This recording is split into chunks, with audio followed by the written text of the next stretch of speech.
роз'яснювальну роботу стосовно випалювання сухої трави. Такі випадки стаються, що люди, от, навіть як виїжджають з Канєва, вони ото палять, ото кидають цигарки на узбіччя. Та я не курю, сигарети не грозять. Добре, візьміть ось пам'яточку, нагадайте собі правила, щоб були обережні. Випалювання сухої трави.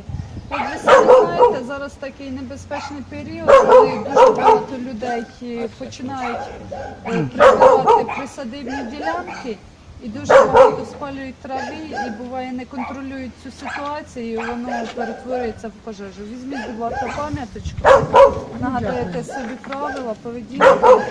Здравствуйте. Ми з пожежної служби з Канєва.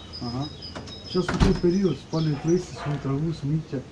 Розписатися десь. Ну, треба розписатися. Я вам даю пам'ятку та інструктаж, щоб обережно поводитися з вогнем на природі, вдома, якщо будете листя, сухе зрібати, палити. А у нас палять після 6 вечора? Чи який режим? Чи хто як У нас режиму немає, коли палять, але щоб ви контролювали і обережно. Все, спасибо.